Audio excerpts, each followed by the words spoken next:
हिमाचल प्रदेश की सुक्खू सरकार द्वारा मंदिरों को लेकर एक नया फरमान जारी किया गया है। हिमाचल के मंदिरों से प्रदेश सरकार द्वारा शुरू की गई सुखाश्रय और सुख शिक्षा योजना के लिए पैसे देने के लिए जिलों के डीसी को पत्र लिखा गया है, जिसमें उन्हें सुखाश्रय योजना के लिए मंदिर से पैसे देने को कहा गया है। वहीं इसको लेकर विपक्ष हमलावर हो गया है और हिमाचल सरकार को इस फैसले को वापस लेने की मांग की जा रही है। नेता प्रतिपक्ष जयराम ठाकुर ने कहा कि सुक्खू सरकार एक तरफ सनातन धर्म का विरोध करती है, हिंदू विरोधी बयान देती रहती है और दूसरी तरफ मंदिरों से पैसे लेकर सरकार की फ्लैगशिप योजना चलाना चाह रही है। सरकार द्वारा मंदिरों से पैसा मंगाया जा रहा है, अधिकारियों पर दबाव बनाया जा रहा है कि जल्दी से जल्दी पैसा सरकार को भेजा जाए। इसको लेकर बाकायदा सभी डीसी के जिला के डीसीओ को सरकार द्वारा पत्र लिखा गया है, जिससे उन्होंने मंदिरों से सुखाश्रय योजना और सुख शिक्षा योजना के लिए पैसे देने को कहा गया है, जो कि गलत है। प्रदेश में 36 बड़े मंदिर है, जहां सरकार डीसी के माध्यम से मंदिरों के पैसे को सरकारी मंदिरों में देने के लिए दबाव बनाया जा रहा है। भारतीय जनता पार्टी सरकार के इस फैसले का विरोध करती है। हिमाचल प्रदेश सरकार बहुत अजीबोगरीब फैसले लेने के लिए पूरे देश भर में चर्चित हो चुकी है। पूरे देश भर में अभी महाकुंभ में स्नान करने के लिए बड़ी संख्या में लोग आए, नेता आए, सभी धर्मों के लोग आए, सभी जातियों के लोग आए, लेकिन कांग्रेस के नेताओं ने और कांग्रेस के लोगों ने विरोध भी किया और महाकुंभ के इस पवित्र स्नान में जाने में संकोच भी किया। एक तरफ सनातन का विरोध कर रहे हैं और दूसरी तरफ देखिए परिस्थिति ऐसी है कि हिमाचल प्रदेश में सरकार ने हाल ही में एक फैसला लिया है कि सरकार के पास पैसे नहीं है।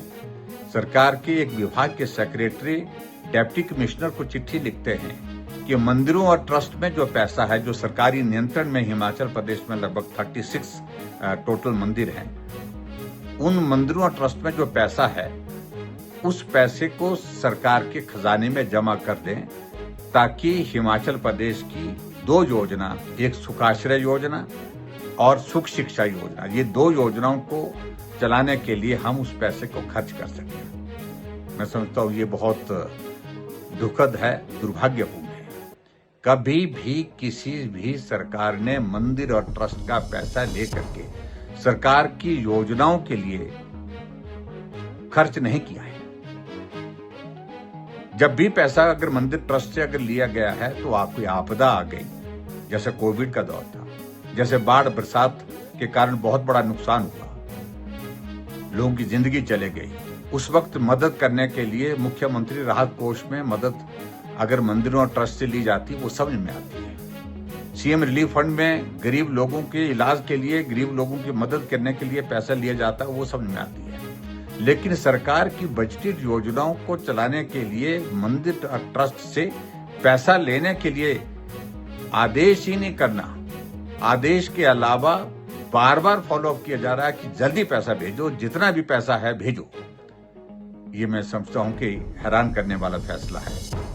एक तरफ सनातन का विरोध, एक तरफ सनातन को गालियां और एक तरफ सनातन में जो आस्था रखते हैं, श्रद्धा रखते हैं, उनके खिलाफ टिप्पणियां करना कांग्रेस के नेताओं का, और उधर मंदिर से लेकर के सरकार खर्चा चलाने के लिए पैसा मांग रही है। दुर्भाग्यपूर्ण है और मुझे लगता है कि इस फैसले का विरोध होना चाहिए और हम तो विरोध करेंगे ही करेंगे। मुझे लगता है कि मंदिर और ट्रस्ट में जो लोग हैं, जो कमेटियां हैं, उनको भी विरोध करना चाहिए और सभी जनता को विरोध करना चाहिए। विचित्र परिस्थिति है हिमाचल प्रदेश सरकार की। कर्मचारियों को सैलरी देने के लिए पैसे नहीं, पेंशन को पैसे देने के लिए पेंशन देने के लिए पैसे नहीं रह गए, लेकिन उसके बावजूद गारंटियां 10 दे रखी है और ऊपर से झूठ बोलते हैं कि गारंटियां जो दी हमने पूरी कर दी है। और भारतीय जनता पार्टी की सरकार के दौरान चलाई हुई तमाम योजनाओं को बंद कर दिया। 1865 इंस्टीट्यूशन चले हुए, खुले हुए संस्थान कई सालों से चले हुए, उनको बंद कर दिया। सहारा योजना बंद कर दी और सहारा योजना बंद करने के साथ साथ में हिम केयर, जो गरीब लोगों के इलाज के लिए एक व्यवस्था की थी हमारी सरकार ने, उसको बंद कर दिया। शगुन योजना को बंद कर दिया और इधर मंदिरों को गालियां देने, और गालियां देने के लिए उनके पास वक्त है। मुख्यमंत्री जी का पहला बयान हिमाचल प्रदेश में सरकार बनने के बाद था कि जिस हिमाचल प्रदेश में 97% हिंदू हैं, तो वहां मैं हिंदूवादी पार्टी को हरा करके आया।